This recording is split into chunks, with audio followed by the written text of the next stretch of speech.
Marcelo, o que você acha desse inverno cripto? Não seria um breve momento onde as compras seriam bem fortes, o mercado reverteria logo, pois o mercado de cripto só valoriza com o tempo? Cara, a ideia do inverno cripto é um momento em que o mercado entra em tendência de baixa de longo prazo, tá? É um bear market. Quando a gente entra em bear market, ou seja, o mercado começa a cair, ele tenta recuperar, ele continua caindo, vai caindo cada vez mais. Isso seria o conceito aí do inverno cripto. Todo mercado tem bear market. Todo mercado tem bear market, que é aquele um tempo em que ele fica caindo. No caso das criptos não será diferente. Vai haver bear market em algum momento. Se o mercado se recupera logo, depende muito, porque depende do que vai ser o driver que causa o bear market. No caso das criptos, aí, se for um fator externo, por exemplo, a alta de juros no mercado americano, que faria com o capital de risco fugisse do risco para a segurança, isso causaria uma queda forte nas criptomoedas, e esse movimento poderia durar anos, dependendo de como for o movimento. A gente estava falando hoje no Mais Que Morning Call do O2 sobre a China, a possibilidade da quebra de uma Evergrande lá, que é uma incorporadora chinesa, e essa incorporadora chinesa, o pessoal está comparando ela com a história lá da época do subprime, quando quebrou o Lehman Brothers. Né, porque o Lehman Brothers quebrou por conta de insolvência, as pessoas pararam de pagar as hipotecas lá, começou a ter uma inadimplência grande e o banco quebra. Na China, está acontecendo de quebrar a incorporadora, né? Ainda não chegou no banco. Se vamos supor que a China não salve essa empresa, não salve os bancos que quebrariam por conta da quebra da Evergrande, que é uma das maiores incorporadoras chinesas. Isso poderia suscitar, né, um início de uma crise financeira de falta de liquidez no mundo inteiro, porque uma empresa dessa quebra, um banco lá quebra, esse banco deve para o banco americano, que quebra também, e aí a galera entra num estágio de medo e todo mundo começa a vender. Se isso acontecer, por exemplo, a gente teria sim problemas de liquidez no mercado como um todo, no mercado financeiro como um todo, e isso fatalmente iria afetar o preço das criptos de curto prazo. No longo prazo, poderia, dependendo da velocidade da recuperação de um movimento desse, as criptos poderiam voltar rápido ou não.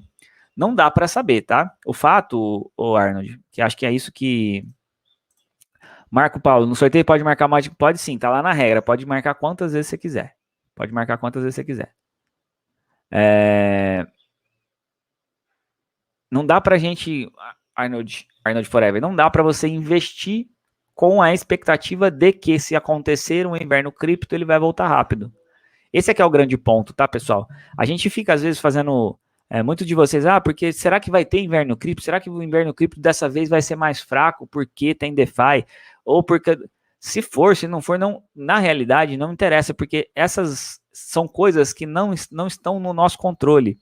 E se a gente não pode controlar, não tem por que se preocupar. Tem um áudio muito bom, não sei se vocês já ouviram, o cara fala assim, porque se o Brasil entrar em guerra, eu é que não vou me preocupar, né? Ele fala assim, tem duas opções, né? Se o Brasil entrar em guerra, tem duas, se tiver a terceira guerra mundial, tem duas opções. O Brasil pode entrar, o Brasil pode não entrar. Se o Brasil não entrar, eu que não vou me preocupar. Agora, se o Brasil entrar, eu tenho duas opções. Aí ele fala, né? Se o Brasil entrar, tem duas opções. Eu posso ser convocado ou posso ficar em casa. Se eu for ficar em casa, eu que não vou me preocupar. Agora, se eu for convocado, aí tem duas opções. Eu posso ficar na linha de frente ou na linha de trás. Eu posso ser administrativo. Aí ele vai fazendo isso até o final, né? E no final ele fala assim, bom, eu não vou me preocupar de jeito nenhum, né? Porque se eu morrer, se eu tomar um tiro, eu posso morrer ou não. Se eu não morrer, eu que não vou me preocupar. Agora, se eu morrer, eu também não vou me preocupar porque eu vou ter morrido mesmo. Então, no final das contas, o que eu tô querendo dizer com isso é que não vale a pena a gente se preocupar com uma coisa que a gente não tem o menor controle. É impossível a gente controlar o que vai acontecer no mercado, se o mercado entrar no bear market, se for o mercado de baixo ou não, se for inverno ou não, não importa o nome que você dê para isso. O que importa de verdade é que em isso acontecendo, nós não temos nenhum controle sobre como o mercado vai reagir. Porque depende de uma série de fatores. O número de variáveis que podem ser avaliadas no mercado para a gente identificar o que está acontecendo é infinito. Então, como a gente não consegue prever o que vai acontecer e a gente não consegue controlar o que vai acontecer, eu poderia falar para você aqui, não, eu tenho certeza que quando vier o inverno cripto vai ser rápido. Pode ficar tranquilo. E aí você vai lá e vai investir com base no que eu falei aqui para você a respeito disso? É no mínimo irracional da sua parte se você quiser fazer alguma coisa nesse sentido. Eu tô dizendo isso, pessoal, porque na realidade, como a gente não tem como controlar, isso a gente não tem como controlar, então não adianta a gente se preocupar com isso.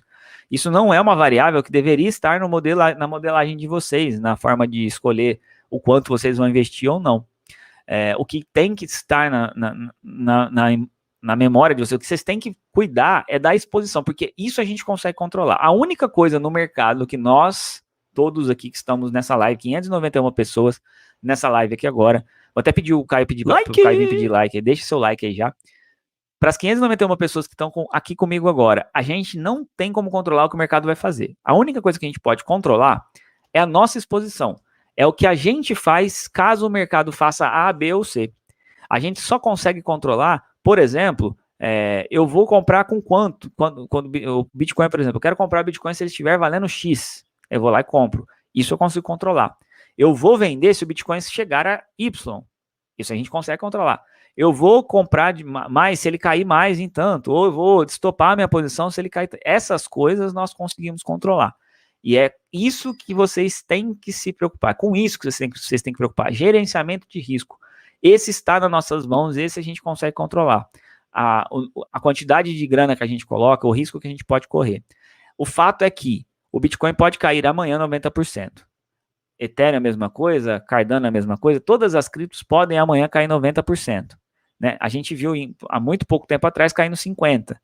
Para isso se transformar no movimento de 80% não custa muita coisa. E aí a pergunta que vocês têm que se fazer é: como é que eu vou reagir caso isso aconteça? O que isso vai afetar a minha vida caso isso aconteça? Não interessa se o inverno cripto vai demorar ou se não vai. Isso não vai mudar a sua vida. O que vai mudar a sua vida é: eu coloquei 100 mil reais, era tudo que eu tinha na vida, eu comprei 100 mil reais em criptomoedas, o mercado entrou em bear market, ficou lá 6 meses caindo, como é que isso vai acontecer? Caiu 80%, eu tinha 100 mil, eu fiquei com 20. Como é que isso vai afetar a sua vida? Você vai conseguir pagar suas contas normalmente? Você vai conseguir dormir à noite normalmente?